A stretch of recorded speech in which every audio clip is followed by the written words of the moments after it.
The old horseshoe, Ohio Stadium in Columbus, Ohio. First month of the season, teams starting to take shape, find out what they can do, and we will learn more here in week 3. It's the Kent State Golden Flashes and the Ohio State Buckeyes.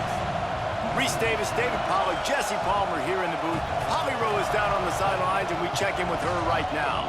On the banks of the Olentangy River, the Horseshoe is one of the most iconic venues in all of sports. Over 100,000 people strong, the Ohio State Buckeyes might have the best home field advantage in all of college sports. These fans are ready to rock and showcase their Buckeyes this season. Guys? Thanks, Holly. Looking forward to see how this one goes.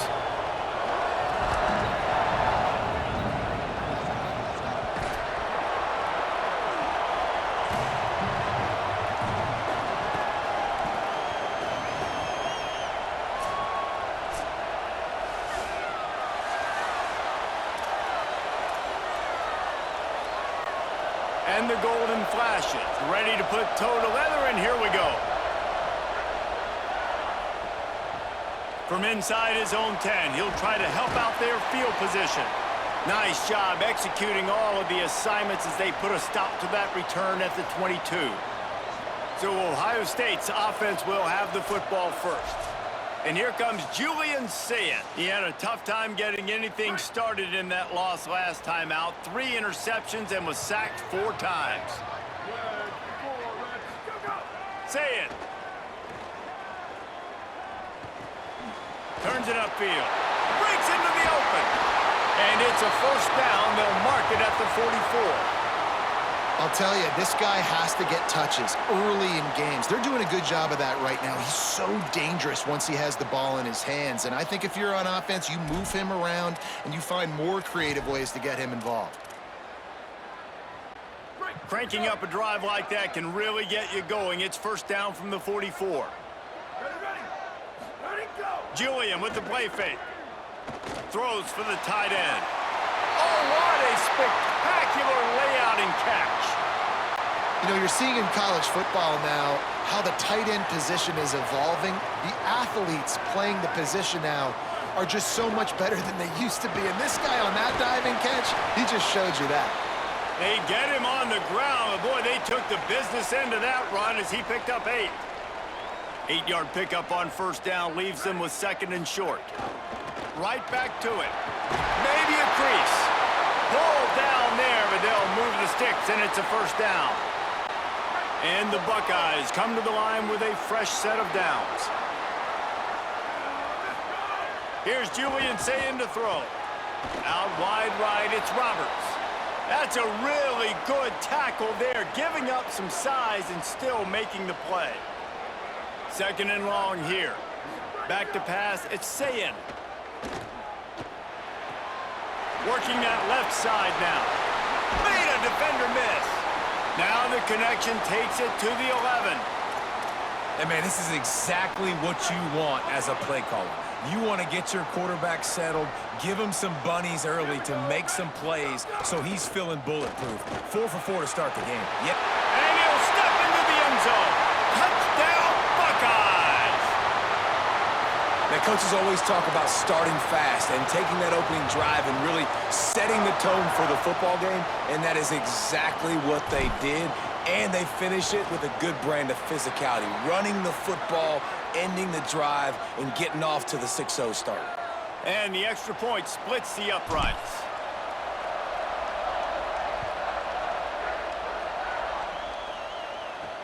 The returner will field it and bring it back. Just able to get out to the 18-yard line on the return before he's stopped. The Golden Flashes offense will now get its first chance with the football. And finding space to throw the football against this secondary will be a challenge. And this talented guy out wide, man, for this offense, he has had his way this season. This will be the biggest challenge for him. And what's the answers on that side? What do they present? Nobody's really been able to stop him, and he's going to get his. But, Palmer, How do they limit the damage, and how do they maybe focus on him and make others beat you? Well, they talked to us this week on defense, and they said, look, we want to play zone as much as we can. We need to bracket him as often as possible in and out, but we know he's going to line up in different spots, so obviously we've got to communicate. The one thing the quarterback told us this week is, I don't care where he lines up, and I don't care who they cover him with, if it's one or two guys, I'm still throwing him the football because I know he is going to make plays. Straight ahead, it's King. They put the brakes on it. And, man, it's nice to have a guy that is just better than your guys. And no matter what play you call, man, how about him getting in the backfield quick, penetrating, using his quickness, and using his strength to get him to the ground? That is a baller. And he was knocked down immediately. Very short pickup on that one. You can barely hear yourself thinking here as they're trying to get this defense off to a good start. On third down, he'll try to pick it up through the air. Intercepted! Oh, what a play! Going the other way, and he's got room. And he's going to take it all the way back. Touchdown, Ohio State! And the defense sets the tone early in this football game. We're still in the first quarter, and this is looking like they're putting a complete game together. Offense scoring, defense scoring. Palmer, they're up 2 touchdowns already. Yeah, you got to give this coaching staff credit. They have their guys ready to go, and this is what you call firing on all cylinders early in a game.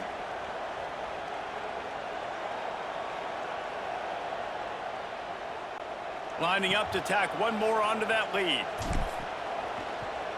And the extra point makes it 14-0.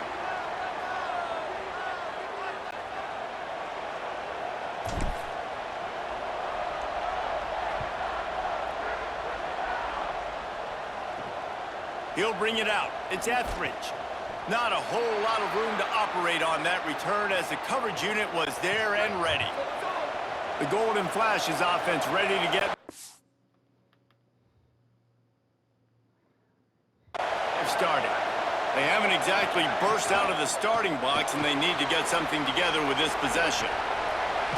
He's brought down quickly. Minimal gain there. Still a bit short of the first down. Still some work to do after that last completion at second down. Running inside, it's King. He's stopped, but he's got enough to move the chain. They'll snap it from the 25 here on first down. Tells to run, wants to pass. Fires to the big fella. Able to haul it in, but right to the ground he goes. Only a pickup of a couple. They got 3 on the last pass. Here comes 2nd and 7. On the ground with the counter. Swamped immediately. And that play shows you really what this defense is about. It's a difficult one to attack. They're really good. One of the best in the country. They come at you from all angles. So I'm interested to watch. How do you mix up the play calling? How do you keep the defense off? They get enough rush, and it pays off. The sack at the 20. The Golden Flashes will line up to punt it away. They'll look to pin him deep.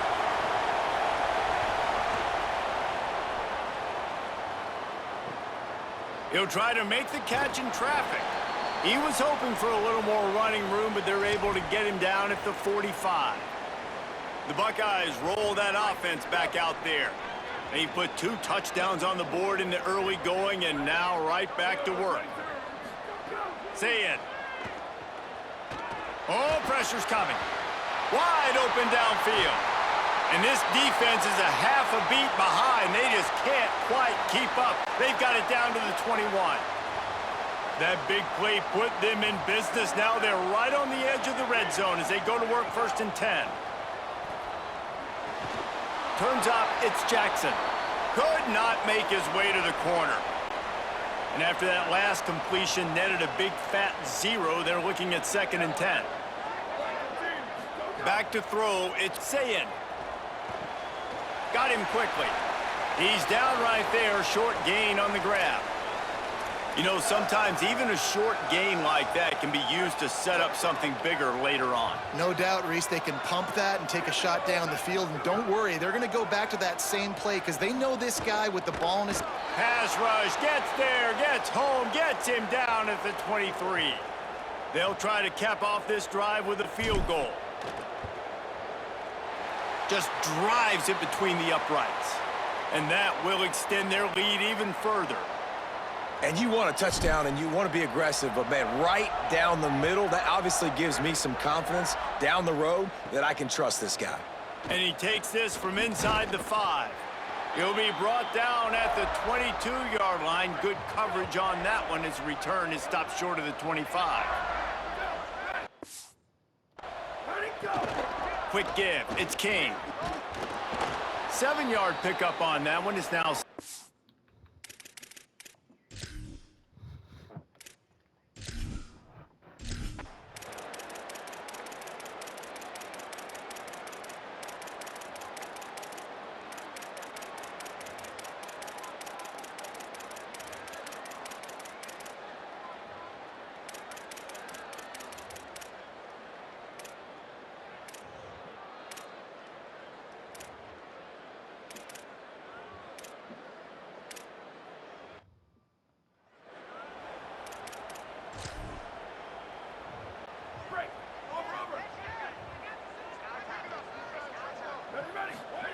They'll go play action with Sayin.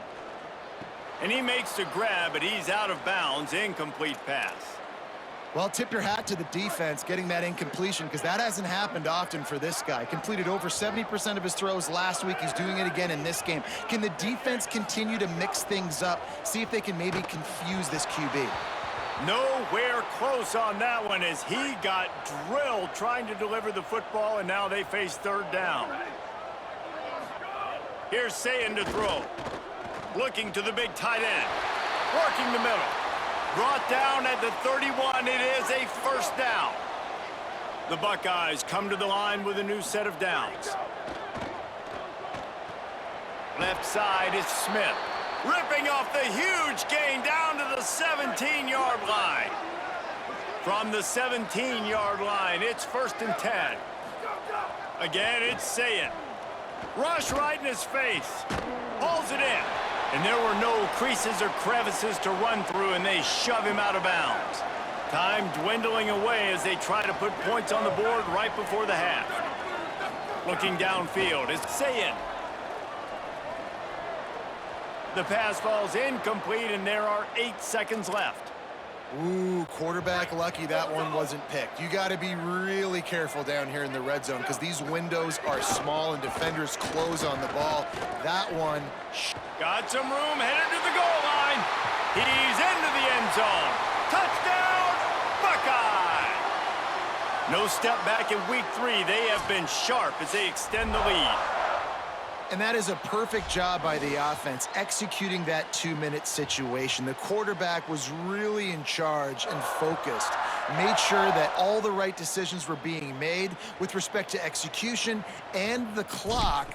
This is something you practice all season long, and they execute the 2-minute perfectly here at the end of the half. And the extra point was good as they finished the drive.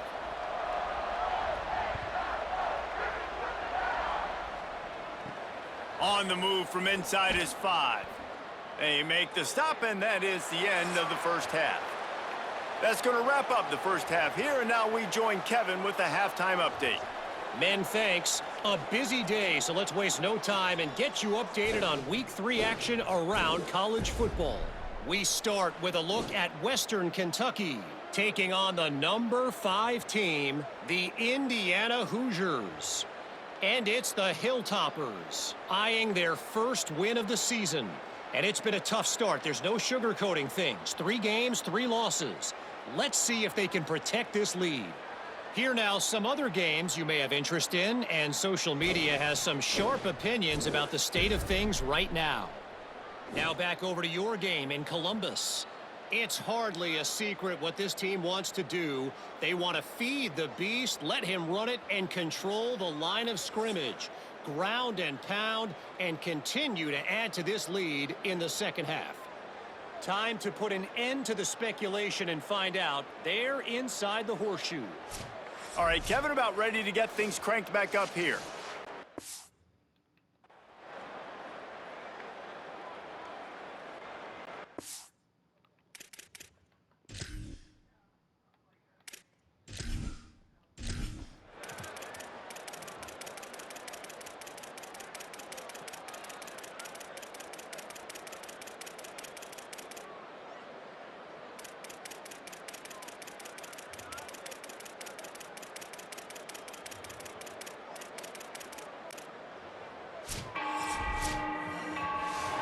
This is what an elite team does. They know they're better. They go out, they take the figurative sledgehammer and hit them right between the eyes. And they just look good in every phase of the game. If I'm on the coaching staff, I don't know what you could ask for your guys to do better. I think the challenge now for this team is going out next week and trying to play with the same type of intensity and the same level of execution. Well, Jesse, it's easy to look good on the field when you look that good in your uni. Like when you look that good coming off the bus. Those dudes are good. This is a great team. And